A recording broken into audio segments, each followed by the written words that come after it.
नमस्ते, मेरा नाम शुभम तोमर है। एक बार फिर से आपका मेरे यूट्यूब वीडियो में स्वागत है।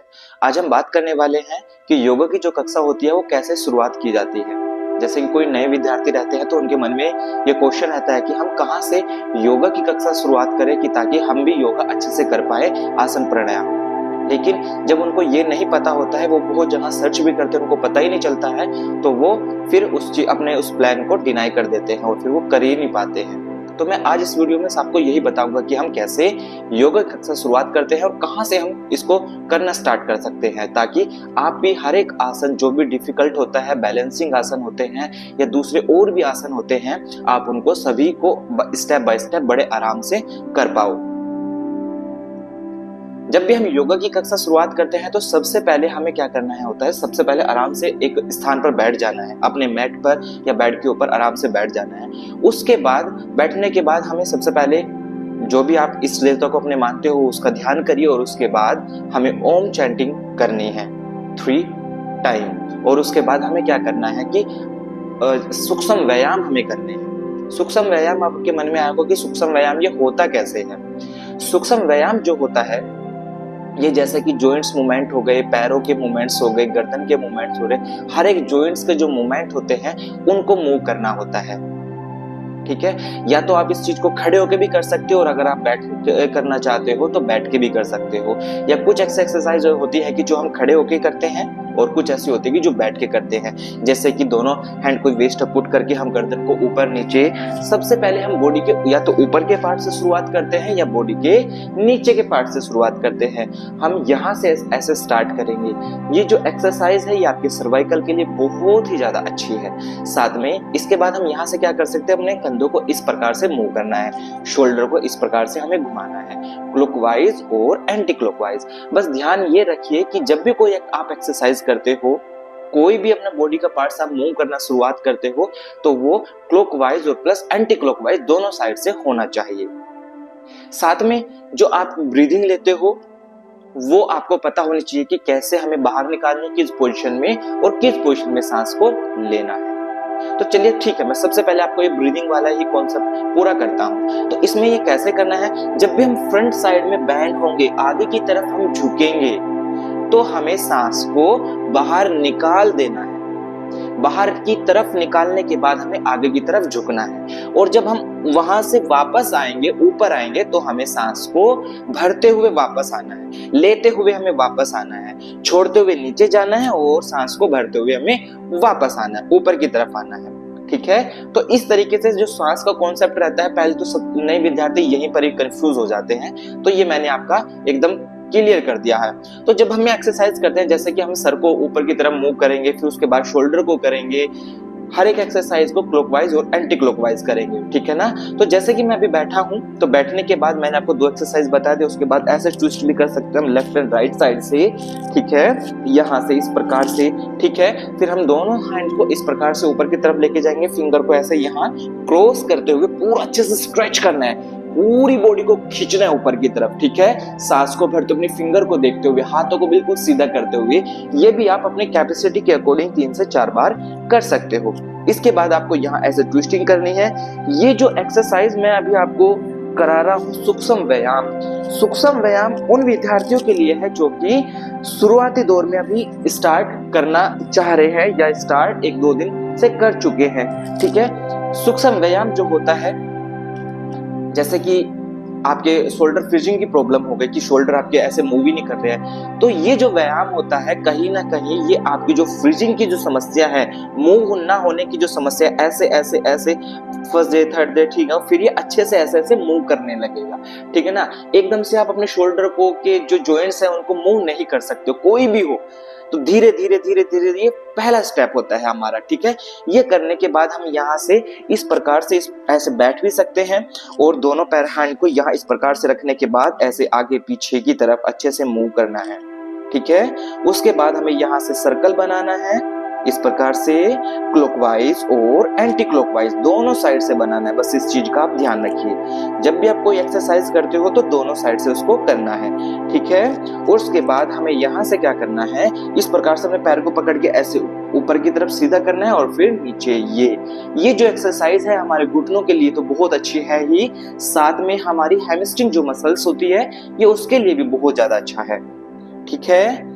और जैसे कि बुजुर्ग जो लोग हैं या कुछ ऐसे लोग होते हैं जिनका वेट बहुत ज्यादा होता है और वो योगाभ्यास एक्सरसाइज करना तो चाहते हैं लेकिन उनसे हो नहीं पाती है, तो ये यहाँ से भी वो लोग शुरुआत कर सकते हैं, ठीक है। इसके बाद हम यहाँ से हम कर सकते हैं बटरफ्लाई, ठीक है। बटरफ्लाई, दोनों पैरों को इस प्रकार से बेंड कर लेना और यहाँ से अपने घुटनों को इस प्रकार से मूव करते हुए ऊपर नीचे चलाना है।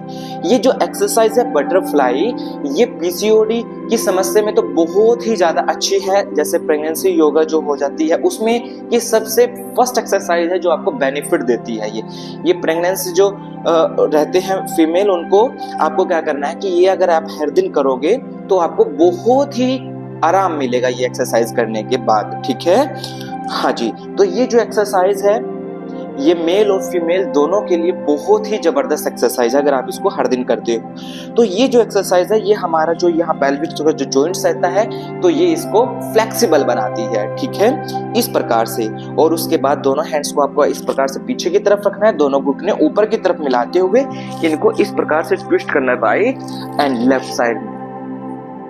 ये जो एक्सरसाइज है ऐसा भी नहीं है कि ये एक के बाद जो मैं कर रहा हूँ वो ही आपको करनी है, आप इसमें दूसरी भी कोई एक्सरसाइज को जोड़ सकते हो। बहुत सारी ऐसी एक्सरसाइज हैं जो मैं शायद नहीं आज आपको इस वीडियो में नहीं करा पाऊंगा, ठीक है, तो आप उनको भी करा सकते हो, ठीक है, उनको भी हम कर सकते हैं, ठीक है। जैसे कि मैं अभी भूल गया था, हम यहाँ से दोनों हैंड को यहाँ रखते हुए इस प्रकार से गोल गोल सर्कल बनाएंगे, ठीक है। लेकिन जब सर्कल तो हर कोई बनाना जानता है, लेकिन ये एक्सरसाइज का बेनिफिट तब हमें ज्यादा मिलता है जब हम इसको यहाँ लाते हुए front of just join your elbow, अपनी एल्बो को अपनी छाती के सामने इस प्रकार से मिलाते हुए ऊपर जाते हैं और फिर दूसरे राउंड में भी इस प्रकार से करते हैं। और फिर जब हम इसको एंटी क्लॉकवाइज करेंगे तब भी हमारी इस प्रकार से ये जो एल्बो है आपस में मिलेगी। जब आप यहाँ पे एल्बो को मिलाओगे तो आप फील करोगे कि आपकी जो ये मसल्स हैं, ठीक है ना, आप फोन बहुत यूज करते हो, लैपटॉप का यूज है आपके, आप आगे की तरफ ऐसे झुक के बहुत सारा काम करते हो तो यहाँ पे पूरा एक ब्लॉकेज हो जाता है, तो ये एक्सरसाइज उसको भी ठीक करती है, ठीक है। तो हमें इस प्रकार से ये वाली एक्सरसाइज करनी है, ठीक है। तो हम यहाँ से और भी दूसरी एक्सरसाइज हम कर सकते हैं, जैसे कि दोनों पैरों को खोल के, ठीक है ना, इस प्रकार से सबसे पहले आराम से बैठ जाना। फर्स्ट डे क्या होगा कि आपको पेन भी हो सकता है, इस प्रकार से आपके पैर रहेंगे, कोई प्रॉब्लम नहीं है, आपको बस यहाँ पे इस प्रकार से बैठ जाना है, ठीक है। धीरे धीरे ये जो आपके घुटने नीचे की तरफ जाएंगे और आपके जो हैंड है अभी पीछे है, लेकिन 2 से 3 दिन के बाद क्या होगा कि आपके हैंड इस प्रकार से आगे आ जाएगी, बैलेंस बन जाएगा, आपकी बॉडी जो है वो फ्लेक्सिबल होना स्टार्ट हो जाएगी, ठीक है ना। और उसके बाद आप यहाँ से ऐसे स्टार्ट कर सकते हो, ठीक है ना। आपके फर्स्ट इस प्रकार से हैंड टच होंगे, शायद फर्स्ट डे तो आपके हो भी ना घुटनों तक ही जाएं, ठीक है, लेकिन जैसे जैसे आप करते जाओगे तो धीरे धीरे आपके हैंड इस प्रकार से आपकी बॉडी मूव करती जाएगी और पूरा आप आगे तक चले जाओगे, ठीक है, यहाँ इस प्रकार से।